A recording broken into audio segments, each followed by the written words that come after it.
Bueno, buenos días, buenas tardes. No sé exactamente dónde, en qué tiempo estaremos ahora mismo, pero bueno, un poco lo importante sí que estoy segura y es de lo que vamos a hablar hoy, ¿no? Vamos a hablar un poco de lo que veis en la pantalla, de un concepto que creo que es interesante y que ayuda muchísimo a resumir lo que está pasando en el mundo en general, lo que está pasando desde la irrupción, desde la entrada de estas nuevas tecnologías que lo cambian todo no solo a nivel de lo más evidente, sino de que podemos hacer cosas que antes no hacíamos, sino también desde lo más micro hasta lo más macro, hasta la estructura social, hasta la evolución misma de la humanidad, ¿no? De alguna forma, cómo esas tecnologías están, en qué sentidos están yendo. Vamos a ver un poco eso, esa idea de sociedad aumentada, le vamos a llamar, y vamos a ver sobre todo en qué queda el aprendizaje o en qué afecta todo ello al aprendizaje, qué aspectos de nuestra forma de aprender, qué aspectos de la educación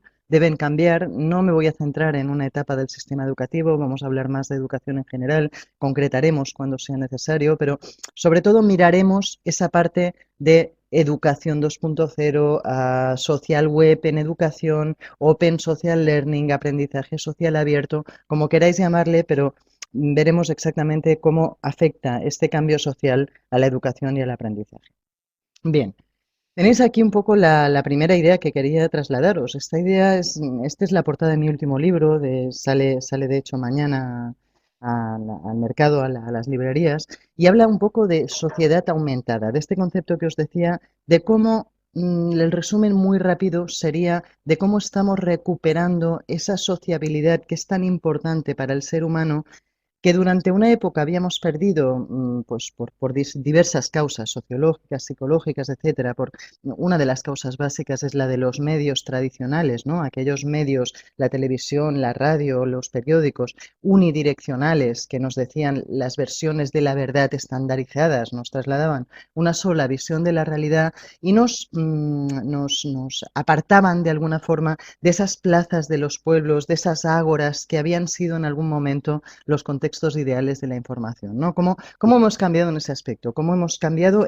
Estamos de alguna forma recuperando una interacción con la información que fue natural en otras épocas, que los medios de comunicación en cierta forma y otros agentes, la urbanización, las grandes ciudades, otros agentes también, que otros agentes nos aislaron, ¿cómo estamos recuperando ahora ese carácter social de la información, esa sociedad de la participación, esa sociedad aumentada, esa comunidad al cuadrado, digamos, yo hablo de redes sociables, de un poco de ese potencial de realización del excedente social acumulado del ser humano que estamos viviendo ahora con esta eclosión de esta nueva capa social que suponen las redes sociales y que se aplica sobre la comunidad, sobre el mercado local, sobre todas aquellas que en algunos momentos se perdieron y que en otros estamos pues o recuperando o potenciando. Por eso hablo de aumentada. Me gusta mucho cómo se aplica el concepto de sociedad aumentada a todo este contexto. Yo siempre me gusta destacar en este punto, porque es algo que ya hago desde hace mucho tiempo al hablar de nuevas tecnologías y de cómo están cambiando el mundo. Al hablar con padres, sobre todo, yo siempre les recordaba, les decía, es que debemos olvidar ya un poco el concepto de TIC o debemos aquella idea de que los nativos digitales eran muy hábiles en TIC. Era cierta, posiblemente sean muy hábiles en TIC, pero no lo son tanto, y por lo tanto el mismo Prensky, sabéis que renunció al concepto de nativos digitales, no lo son tanto en TAC y sobre todo en TEP. Os explico un poco estos conceptos porque creo que es interesante antes de que empecemos. Hablaremos en la presentación de hoy sobre todo de TAC y de TEP, de tecnologías del aprendizaje y el conocimiento y de tecnologías del empoderamiento y de la participación. O sea, de esas dos vertientes de la tecnología. Las TIC sirven para quedar información, comunicación, de alguna forma para quedar con los amigos. Son esos usos más triviales, digamos, más de comunicación, simplemente. De hecho, tampoco suponían nada respecto al teléfono o respecto a otras tecnologías que lo que hacían era posibilitarnos formas de comunicación. Pues el Messenger, todas esas cosas, en el fondo esas TIC podríamos considerar que son TIC y que sirven a los adolescentes o sirven a los jóvenes para eso, para interactuar, para relacionarse simplemente. No digo que no sean importantes, pero creo que es la parte más conocida de las tecnologías y que deberíamos empezar a mirar, o que es importante que empecemos a mirar hacia las TAC y hacia las TEP. TAC. Tecnologías del aprendizaje y del conocimiento. Para mí el concepto, ya os digo, yo lo decía siempre en charlas, decía, es que los jóvenes, si los dejamos evolucionar solos, si no introducimos las tecnologías en la escuela, van a ser muy hábiles en TIC, van a saber muy bien relacionarse, muy bien hacer cosas lúdicas con esas tecnologías, pero no tan hábiles en TAC, en tecnologías, en el aprovechamiento de esas tecnologías para el aprendizaje y el conocimiento. Aquí en Cataluña, hace un par de años, Jordi Vivancos y la Generalitat inventan el concepto de TAC para un poco esa idea que muchos ya estábamos trasladando, pues le ponen un nombre y creo que es muy interesante esa distinción entre TIC y TAC, tecnologías del aprendizaje y el conocimiento. Vamos avanzando y creo que la flecha realmente es direccional. La flecha significa la evolución del ámbito tecnológico y digamos, de la confluencia de la tecnología y la sociedad. Vamos avanzando de TIC a TAC y creo que estamos entrando en un momento en el que debemos empezar a pensar, debemos empezar a conceptualizar y a trabajar, tanto como ciudadanos como desde los gobiernos, desde las organizaciones, desde la educación, como formación de esos futuros ciudadanos en estas TEP, en las tecnologías, en toda la vertiente de las tecnologías que significa cambio, que significa participación, que significa empoderamiento del ser humano, que significa participación en la vida pública. Hemos vuelto a la vida pública, hemos vuelto al ágora y además tenemos ahora unas tecnologías, una serie de tecnologías, de entornos colaborativos que nos hacen mucho más fácil que nunca trasladar la voluntad popular a las instancias de poder, por ejemplo. Vamos a intentar educar, a aprender a usar esas cosas. Evidentemente va a hacer falta también la voluntad política de abrir esas ágoras virtuales, de convertir esas ágoras virtuales en espacios de decisión política. Pero vamos también como ciudadanos, como educadores, a educar a las personas para que hagan uso de esas tecnologías de la participación, para que participen. Educar la participación va a ser la base, el hilo conductor. Educar en la sociedad aumentada es educar la participación, es el hilo conductor del resto de mi conferencia. Veis aquí, pues, cómo realmente tienen unos instrumentos, unas metodologías asociadas.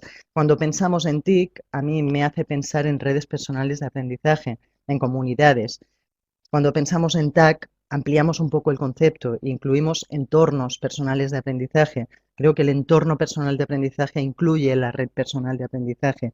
Y cuando hablamos de TEP, de tecnologías de la participación, estamos hablando de algo nuevo, de esos PLEs, de esos entornos personales de aprendizaje que ya empiezan a conceptualizarse, que ya empiezan a pensarse, que ya las marcas tanto de PLE que van surgiendo como las configuraciones personales de la gente o organizacionales ya empiezan a pensar en entornos que contemplen la posibilidad de participar, que incluyan blogs, que incluyan parte activa también, no solo recepción de información, sino interacción con la información y me parece interesante, no es interacción, es participación, no es la sociedad de la interacción, no es de las tecnologías de la interacción, son las tecnologías de la participación. Es una interacción que lleva al cambio, es una interacción que es escuchada y que es trabajada. No es solo la sociedad de la escucha, es la sociedad de la conversación, pero sobre todo de la participación, en la que las instancias, las empresas, las organizaciones, los gobiernos escuchan lo que quiere el ciudadano y cambian. Participación, quiero ver cambios,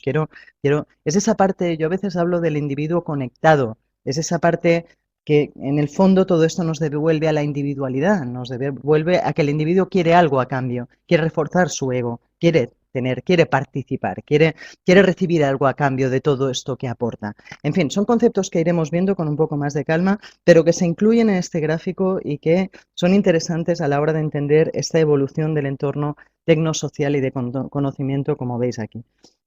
Como conceptos, yo siempre digo que en esto de las TIC y el aprendizaje, si hay algo que no podemos dudar, es que está realmente llamemos las TIC, incluyendo en ellas todos los conceptos que veis aquí, lo que están haciendo de alguna forma es hacer realidad viejas utopías educativas que no eran posibles, que eran muy bonitas en cierta época, que eran muy bonitas de formular y que, no sé, recuerda Freire y la pedagogía de la pregunta, estaba muy bien hablar de que, y lo veremos al final, de que hay que ir hacia una sociedad de la pregunta, no tanto de la respuesta, ¿no? Ahora que tenemos todas las respuestas disponibles, vale la pena que nos hagamos las preguntas adecuadas. Esto ya lo decía Freire, por ejemplo. Lo que pasa es que ahora quizás tengamos posibilidad de hacerlo como nunca antes. Decía Asimov que en algún momento tendríamos a nuestra disposición una biblioteca universal de recursos para el aprendizaje, de respuestas, de posibilidades de investigación.